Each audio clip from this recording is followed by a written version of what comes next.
Hello again. The Practical Animal channel is dedicated to the public understanding of conservation and providing students with information to build a career in this field by showcasing what conservationists do. These are their stories. Today's guest is an expert in large carnivore management. Ian Jones is section leader of large carnivores at Paradise Wildlife Park in England. If carnivore conservation interests you, then listen until the end for research project ideas and the issues raised by the death of Cecil the lion. I began by asking what jobs there are with wild cats.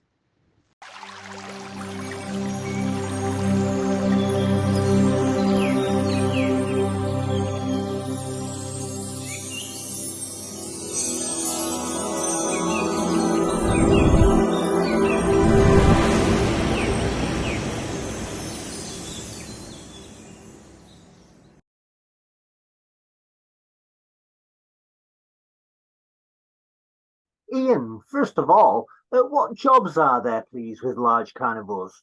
Biologists, conservation, there's wildlife vet. Zookeeping in this country is the best way to get experience with exotics. With the vets, are they in-house vets? Do you have to call them in? We use wildlife vets and IZG. So we usually have our vet visit probably every 3 to 4 weeks. They come in, we'll have a list of animals that are on routine checks.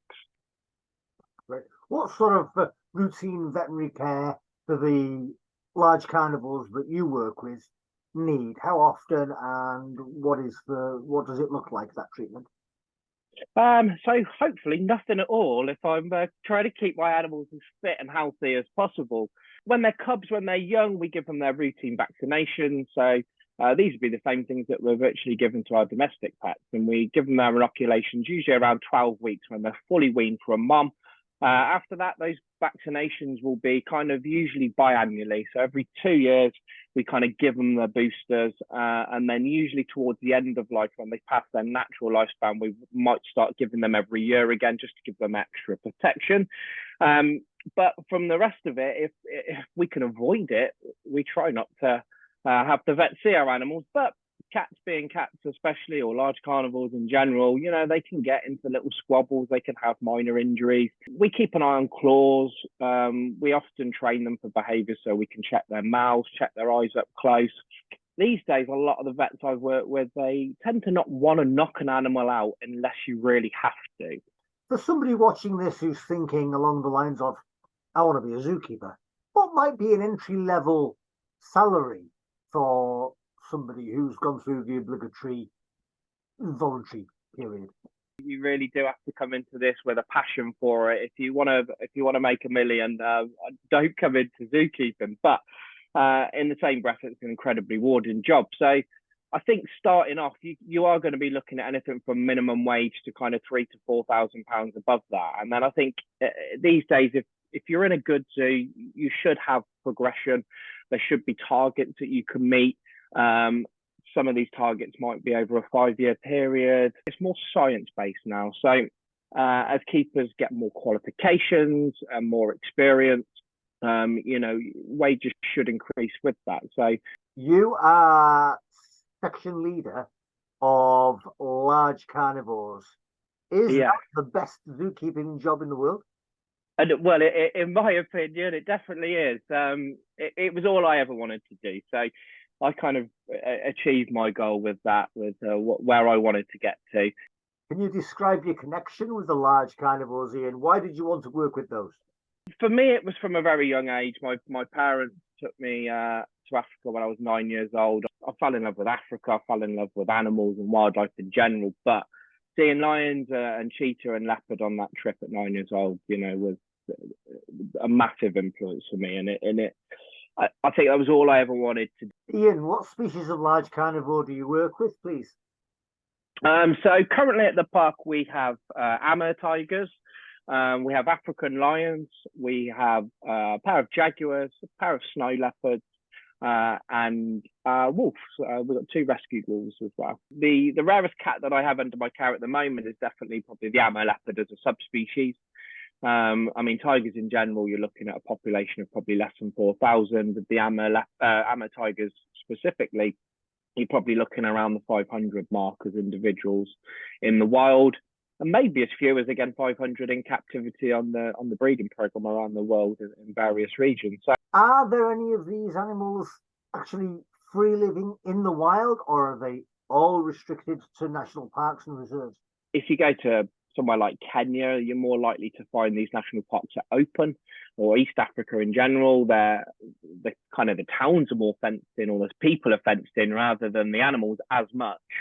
Whereas if you go somewhere like South Africa, you're going to find a lot more private parks that have got fenced in areas. I mean, if you take Kruger, for example, it's probably the equivalent size to Wales. So it's a huge national park, and these animals have got enough territory to live in, but it still is managed, and it still comes with its problems because there are fences, whether they're there for the right reason or the wrong reason. It doesn't matter. They're still, I think, once you enclose an animal, even in a small country size area, you're still managing them, and they have to be cared for, I suppose, in some sense. With jaguars, Ian, there is an area of the Pantanal in western Brazil where they exist at such a concentration that quite a little cottage tourism industry has grown up, taking tourists to, within about 20 meters of a completely wild jaguar. Yeah. In August, at the height of the dry season, when water levels are low and food is easier to find because it's concentrated in the rivers and the lakes and the lagoons. Does that raise any issues for you, that kind of tourism that perhaps isn't as regulated as it could be? So you could look at it both ways. It's really positive from a point of view as we're starting to see and gain data from the species that are so elusive normally and so hard to study. With the odd camera trap that you used to get. So as long as these tourist trips, I think, have got a biologist or someone that's collecting this data, it can be then used in a positive way. You're going to start to get accurate census counts of animals in these areas. You're going to start to know individuals. You should be able to work out what a good population is in that area. And also, as they're breeding, if they're successfully breeding, where are these cats dispersing out to? Have they got an area to disperse to, or are they going to come into kind of conflict with people if they disperse from these areas? And on the negative side is, this is a wild area, one of the few left in the world. Do we really want to start interfering with it? It does need to be regulated, like you said. I think tourism anywhere needs regulation, but some of these cats, I believe, are probably getting quite habituated now to seeing these boats. The jaguars in that region, we've learned so much in just a few years, and as long as that data gets quantified and can be useful to protect the species in the future, it's going to give jobs to local people. It's going to have a real knock-on effect to their economy, and you want the locals to love these animals, not see them as a threat. You want them to be living alongside them, other people that have to. So it's hopefully can be a good thing as long as it is done right. Ian, what is the European breeding program, and is there one for each species of large carnivore that you work with? We call it an EEP, so this is a European Endangered Species Breeding Program. We can work with other European zoos, and we're only moving animals a shorter distance rather than having to stick them on a flight to Australia or the Americas or somewhere. The breeding program themselves are an EASA initiative, which is the European Association of Zoos and Aquariums. They split this down into what we call tags. So tags are taxon advisory groups. So you'll have kind of the marsupial tag, the canid tag, and for cats, we have the felid tag. That tag is then split down into species. So you will have tigers, lions, leopards, snow leopards, clouded leopards, all the way through the cat family for all kind of 40 odd species of felid that we have. From an example point of view, so the tiger is then now split down into subspecies. So we will do one for the Amur tigers, the Bengal tigers, Sumatrans, South Chinese, Indo-Chinese, and Malayan. And then that kind of brings it down to a smaller number. That kind of stub book for the Amur tigers, for example, will then have stub book keeper. And then there are usually 8 to 12 people who work with these species in zoos or in conservation in some way, who will be committee members, and they will assist the stub book keeper on making decisions for moving cats, how many breeding recommendations we might give, even to the point of kind of advising on best practice guidelines for this species, which will include everything, enclosure designs, everything we can think of. And the committee is usually made up of people from, you would normally have a vet on there, so a vet, specialist vet for that species. You might have curators from various zoos, managers from different zoos, all the way down to keeper level, so that when the committee gets questions, you've got, you know, a lot of different voices in there that can hopefully help resolve everything and all questions about that species. So for somebody wanting to read more, so you would probably be looking at EAZA. That's the European Zoo Association. They're EAZA and BIAZA and WAZA. WAZA is the World Association of Zoos and Aquariums. EAZA is our regional one for Europe. And BIAZA is the British and Irish Association of Zoos and Aquariums. And all of these three websites will have various information on the different species. But most of the tags, these taxon advisory groups, are an EAZA initiative, or at least the information is going to be on the EAZA website. Ian, for somebody who's a new entrant, they don't want to put a foot wrong. They're between that 3 and 6 month period where, you know, the honeymoon period is over. The job is still new to them, though, and there's now the responsibilities start to hit them. Can you give a picture of what daily duties might involve, please? First thing in the morning, we have a little bit of a team meeting. If anyone needs to catch up, if they've had a day off, they've got a house diary that they can read, and that'll just let them know what happened on their days off. We kind of go out and we do a visual check of all our enclosures and all of our animals. It's first thing in the morning, we want to make sure everyone's fit and healthy and alive, and the enclosures look like they're still standing, and you know, everything's looking good. After that, we're going to be going on to food prep and start cleaning for the day. Big cats are territorial animals, so they mark their territory using scents and spraying, scratches, but also scat. So if they are going to go to the toilet, they're marking their territory. I think if you over clean and overdo this, then you could be affecting the levels of stress within that animal. They want to go remark their territory again. So we generally clean our big cat enclosures on the outsides roughly around twice a week. We fluff up their beds every single day. We usually shut them out of the house for a short period so that we can just check their beds over, make sure that they haven't made a mess in there, make sure they've got nice dry clean beds for the evening coming. Food prep can vary as well. On average, I'm a big believer in feeding our cats the same way that they would eat in the wild. So, but after food prep, cleaning, we usually try and move on to enrichment and training sessions, staff development, as well as a big part of it. Everything revolves around the cat and what mood they're in, and if they're going to let us do all the things that we want to do that day. I did a few days work experience at the age of 16 at a major zoo in the northwest of England. And my experience was completely different. So, right, zoos have changed a lot in the last 35 years. Hugely. I mean, even I've kind of been in. It's about 17 years now, working with big cats or large carnivores in the zoo setting in the UK, and just in my time, it's changed so much. The things that I would have done in my first 4 or 5 years that I wouldn't, you just wouldn't do anymore. I think there's been such a drive in improving animal welfare, improving keeper knowledge. So animals are healthier. They're living longer, which actually can be more of a hindrance because you're dealing with old age problems with big cats now, which in the wild, they don't get that. They live to their prime in the wild. Once their prime's over, they're usually competing with someone younger, fitter, who's going to come in, beat them in a fight, kill them, take their territory. And obviously in captivity, you're not going to allow that to happen. We're not going to obviously put a younger, fitter tiger in with an old boy and let him finish him off. I remember my curator said to me she'd gone off on a year maternity leave, and I mean the first thing she said to me coming back after a year was she couldn't believe how much had changed just in 12 months. I think the industry is constantly evolving at such a rapid rate now.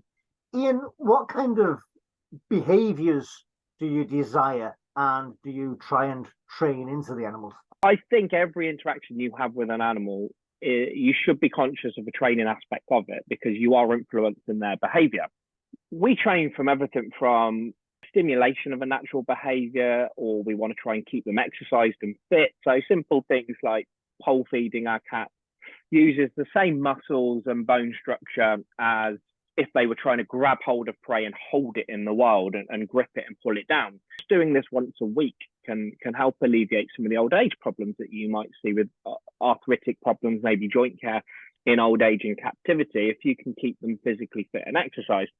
And it's still an element of training in that. You're trying to teach these cats to go up, grab food and use the correct muscles. You can go really complex with veterinary stuff. We've trained cats to push their bum against the side so that you can give them their annual vaccination. This just alleviates all the stress of having to shoot them with a dart gun, which even though in olden days you would have to do this because it's important for their welfare, the cats don't understand it and don't like being shot in the bum with a dart gun. So if we can get them to voluntarily participate in their own healthcare, this helps the keepers build a good relationship up. They get their vaccinations. They're subcutaneous, so they're only going under the skin. They're not even intramuscular. So we train for opening their mouth these days. You can just put a GoPro at the mesh, get them to open their mouth and film their teeth, send it to the vet or the dentist, and they can assess it without even having to get their eyes on the animal yet. Checking their claws, checking underneath their bodies, getting them to stand up, move in positions. Blood draws from their tail is a very, very good one. If you can get a cat to lie down, hook its tail to the outside. There's 3 kind of main arteries and veins that run down the back of the spine into the tail there. So it's a very good place to get bloods. And from a veterinary point of view, getting bloods without the animal being under anaesthetic is quite an important one. You're getting a true baseline of this animal without the effect of any drugs in there. Probably the most beneficial thing I've trained, which is probably the easiest, is it was really important that our cats knew when we were going to ask them to come to us or not. So we just put basic cues and signals in, blowing a whistle, calling their name to a certain area. What we've seen over the past several years is the cats ignore us now until we give them a cue. And this meant that they can just be cats all of the time until we ask them to do something. And this gives them choice to participate. Giving choice to all of your animals was probably the biggest benefit I've ever seen with training and in terms to their welfare as well.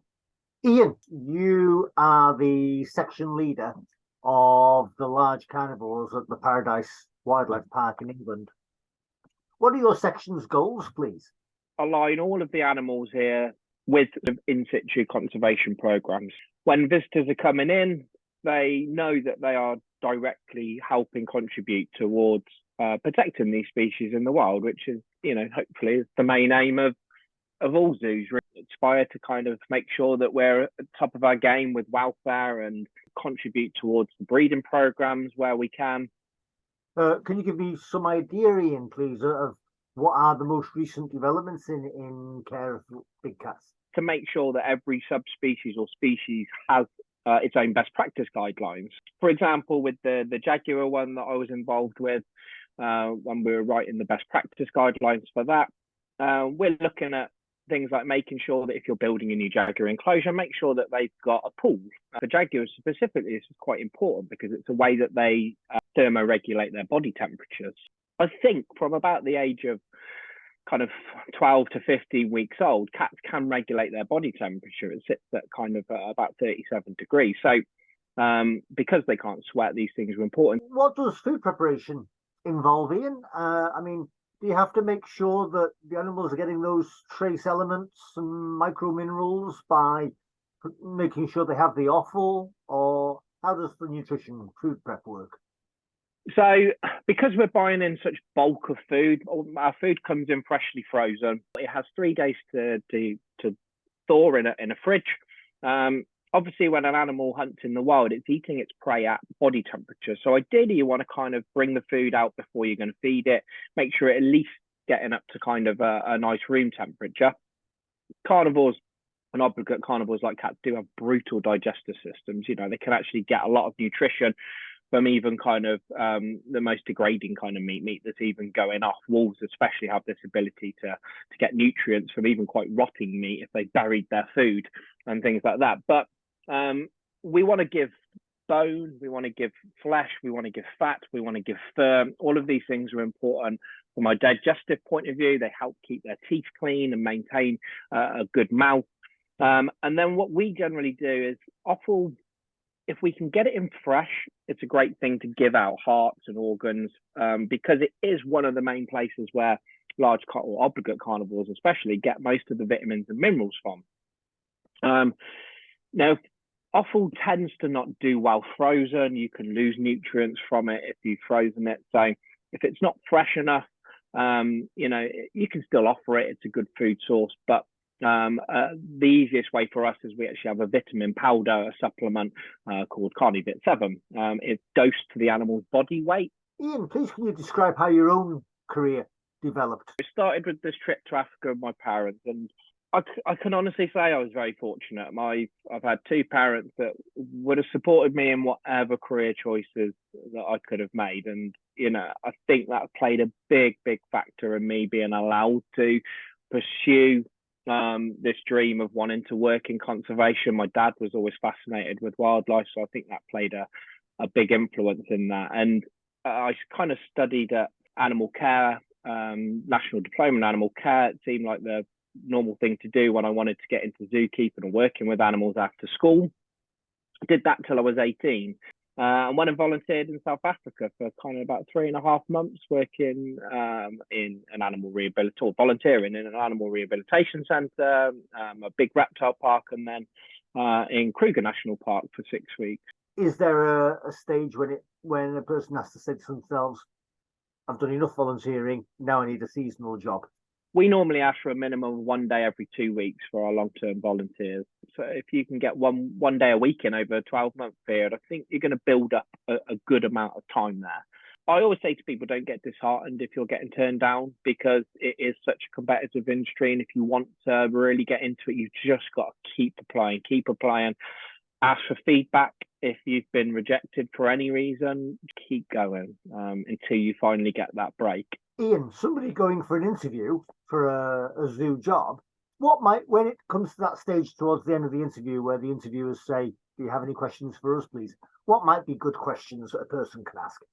Definitely asking about their progression. So if they were to be successful, how do they progress? Is there anything that they need to look at getting themselves, whether it be more qualifications? I'd be asking about, what opportunities do you give for funding for courses, and institutional support do you give? Do you need a degree?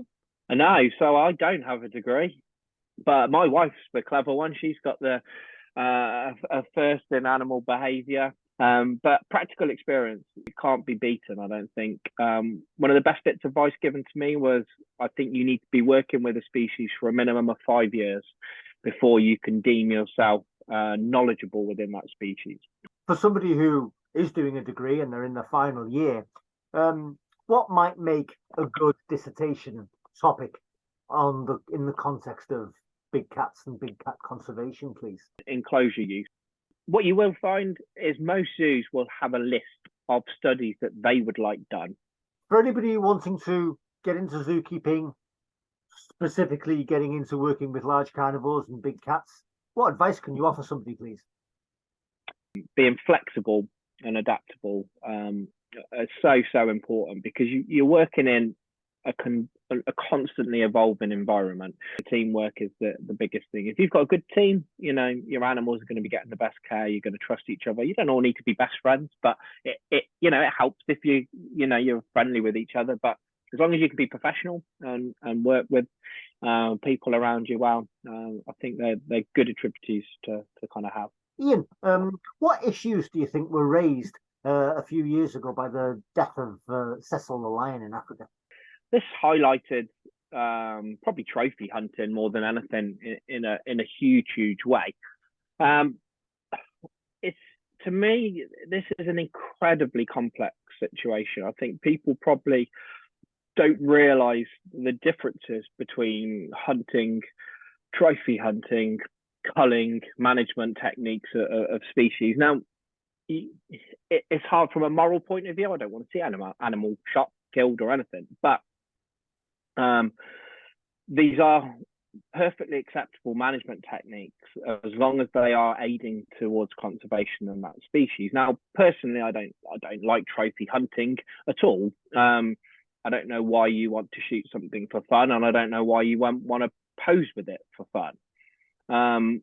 But in the same breath, culling of certain species is quite important for their management these days, especially like we talked about earlier. The wild isn't as wild as it used to be. Animals are usually being managed in some form or way by humans, and until we can find better techniques, or ideally you just want to open up all these fenced off areas and let nature sort itself out, it will. It's done this for millions of years, and nature will sort itself out on its own without human interference, as long as they're given the space and the time to do it. But sadly, there's always a human element involved now.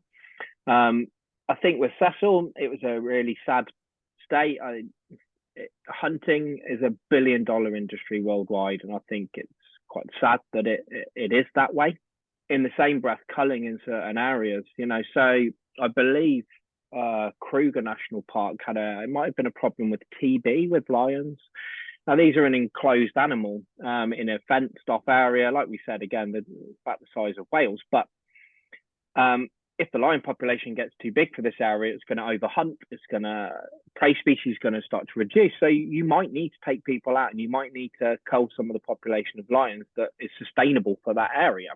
I think if you're going to cull, it needs to be done professionally. It needs to make sure that there is no animal suffering in this, or as minimal animal suffering as possible.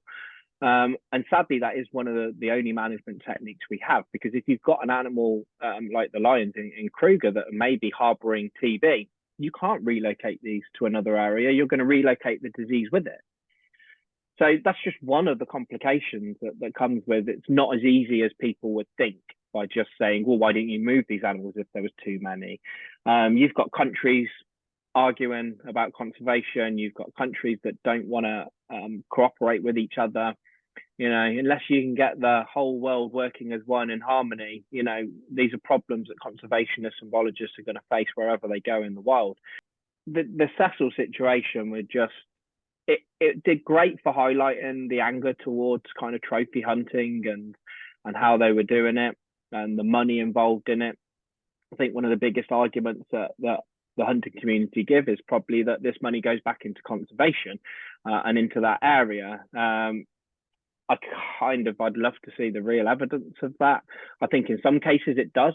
I think national parks that take people out to cull on paid culling situations, that money is going back into the management of a national park, and it's great. It's going into road maintenance. It's going into biologists doing